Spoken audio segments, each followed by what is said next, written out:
Para mí está claro que tanto si hablamos del tema del feminismo, de la representatividad de las mujeres, o del tema de la democracia y de su sentido, o del tema de la defensa de los derechos o del cambio social, siempre de abajo para arriba.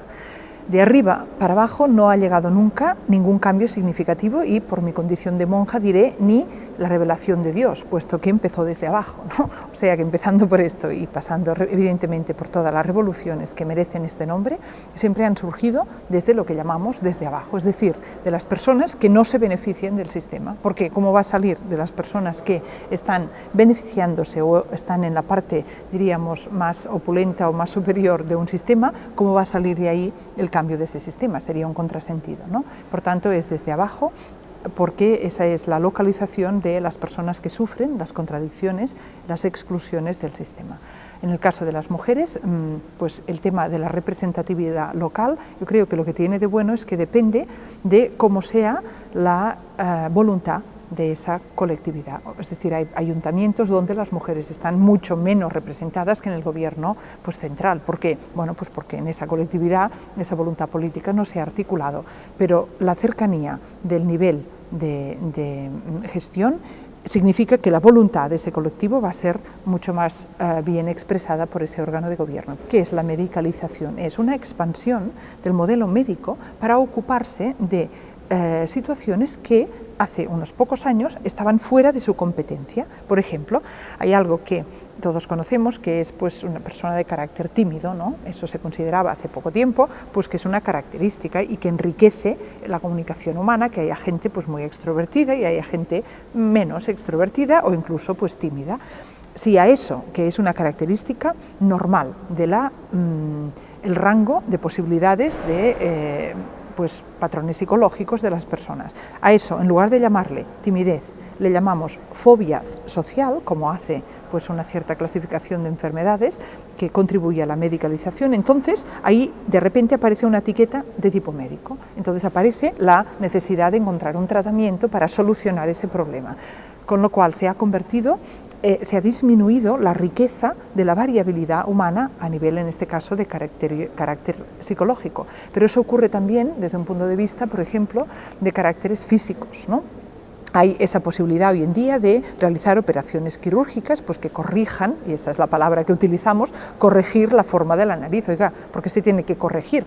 Médicamente se puede corregir, por ejemplo, si el tabique nasal está, pues no está recto, porque eso puede provocar problemas de ventilación. Eso está bien corregirlo médicamente, pero corregir una nariz porque tiene una forma que en ese momento cultural se le denomina pues poco estética, eso ya entra dentro de también un tema de medicalización, es utilizar la medicina para algo para lo que pues eso no ha sido su principal función.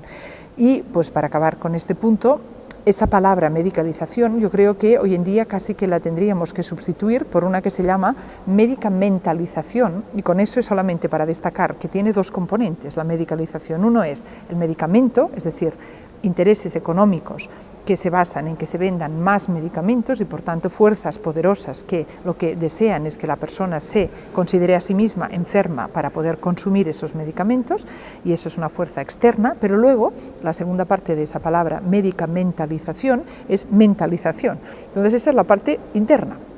Y ahí tenemos al, diríamos, pionero de la crítica de la medicalización, que es Ivan Illich. Ivan Illich ya habló en el año 76 con un libro que se llama Némesis Médica, dijo que el sistema sanitario se ha convertido en una amenaza para la salud. Eso sería la parte externa.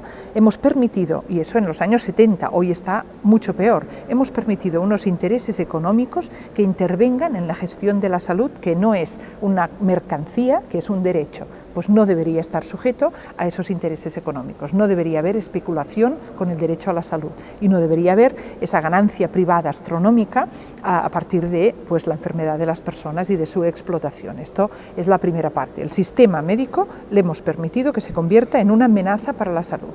Y bueno, diversos premios Nobel en medicina han hablado de esa, diríamos, aberración que significa que hoy en día se fabriquen medicamentos para cronificar las enfermedades y no para curarlas. ¿Por qué? Porque si eso es un negocio, a mí lo que me interesa no es que se cure el paciente, porque entonces pierdo el negocio, me interesa que se cronifique su patología. y eso pediría un análisis mucho más profundo, pero ahora dejo esta parte para decir que el mismo Ivan Illich, después de haber hablado en el año 76 del sistema sanitario como amenaza para la salud, en el año 98, en el Congreso de Bolonia, dijo: la obsesión por la salud se ha convertido en una patología, y ese es el otro elemento, el interno, es decir, que hemos internalizado esa preocupación que Illich llamaba obsesión por la salud y que se define por parámetros que nos vienen de fuera. Es decir, ¿qué es lo normal? Esa es la gran pregunta, ¿no? Y los factores de riesgo, por ejemplo, el colesterol no es una enfermedad. Tú puedes tener el colesterol alto, eso se le llama un factor de riesgo, pero no es una enfermedad. Pero hoy en día las personas que creen, que les dicen que tienen el colesterol alto, entienden que tienen una enfermedad. Y las variaciones de colesterol han bajado desde 250, 230 o 20 y ahora está en 200 el límite de normalidad. Se van disminuyendo para poder encabir o situar dentro de la, diríamos, etiqueta de enfermedad cada vez a más personas, que son un mercado potencial, ¿no? Eso sería un tema del colesterol. Lo mismo ha pasado con la presión arterial y con la obesidad, que es otro de los temas que generan más dinero y que evidentemente hay casos de obesidad, pero hay otros casos que se analizan con lo del índice de masa corporal y se le coloca la etiqueta de sobrepeso a una persona que, si analizáramos su contenido de masa muscular y de hueso, nos daría un peso perfectamente normal, pero interesa patologizar eso, ¿no? Y aquí, solamente para acabar este punto, pero hay un problema con eso de la estigmatización de las personas que se les considera de sobrepeso o obesas, porque se va propagando en la sociedad ese estigma de que la persona con sobrepeso o obesa es una carga para la sociedad. ¿Por qué? Porque tiene más enfermedades y porque luego entre todos, se supone, tenemos que costear pues el servicio sanitario de esa persona.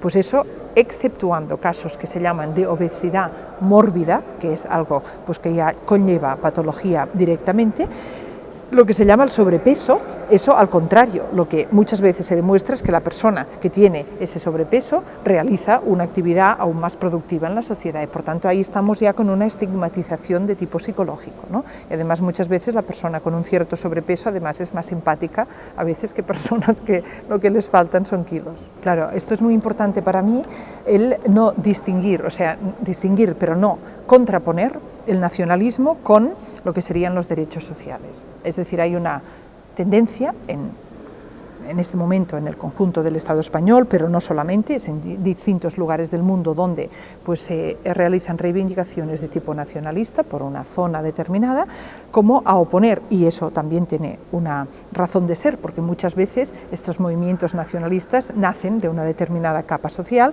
y responden a unos intereses que yo he expresado en Cataluña con una frase que es: yo no quiero una Cataluña independiente financiada por la Caixa. Entonces, con eso ya se entiende cuál es mi posición. ¿Yo por qué quiero una Cataluña independiente? Pues en este momento por dos razones. La primera, bueno, no primera y segunda, sino estas dos razones, bien, sí diré la primera, no la más intrínseca para mí, es que, al contrario de lo que a veces se piensa, que la persona que desea, en este caso, pues la independencia de Cataluña, es una persona que es insolidaria o que es provinciana, en el sentido de ignorar pues que los procesos son de red, que son de coordinación, y que en definitiva esa identificación con la hermana o el hermano que encontramos en el Evangelio y encontramos en los movimientos sociales progresistas es el hermano y la hermana, viva donde viva y esté donde esté, y que lo que me une a la otra persona es su carácter de ser humano, y con eso ya tengo suficiente, ¿no? Esto para mí es una obviedad, pero para que esto no quede en teórico y se articule en comunidades que lo sean y que creen ese entorno donde la persona puede sentirse acogida y puede sentirse reconocida y puede ejercer todos sus derechos, esas comunidades tienen que ser comunidades concretas que también reconozcan la importancia de una historia común, la importancia de una lengua, y que eso no sirva para disminuir la solidaridad internacional, sino para enraizarla, y para que esa conciencia de solidaridad, sin la cual no tendría para mí ningún sentido lo que estoy diciendo ahora, se haga concreta en un lugar y en un tiempo, y pues baje de lo abstracto a lo concreto. Por tanto, no contrapongo en ningún caso. Y ahora, porque estamos hablando del momento actual, en Cataluña tenemos una realidad que esa independencia es posible porque la voluntad popular, yo creo que puede ser mayoritaria para eso, y que además eso nos permitiría pues una serie de medidas que nos ayudarán desde el punto de vista también de los derechos sociales. Y con eso no quiero decir que vamos a repartir menos con el resto del Estado español, que creo también sería el caso, pero no me estaba refiriendo a esto, sino que me estaba refiriendo a la redistribución dentro de Cataluña, porque ahora tenemos unos gobernantes en la Generalitat que, igual que los gobernantes que ahora existen en Madrid, dicen que no se puede hacer otra cosa. Bueno, pues el cambio yo no lo quiero para que me digan en catalán que no se puede hacer otra cosa, sino que lo quiero para que me digan en catalán que sí se puede hacer otra cosa.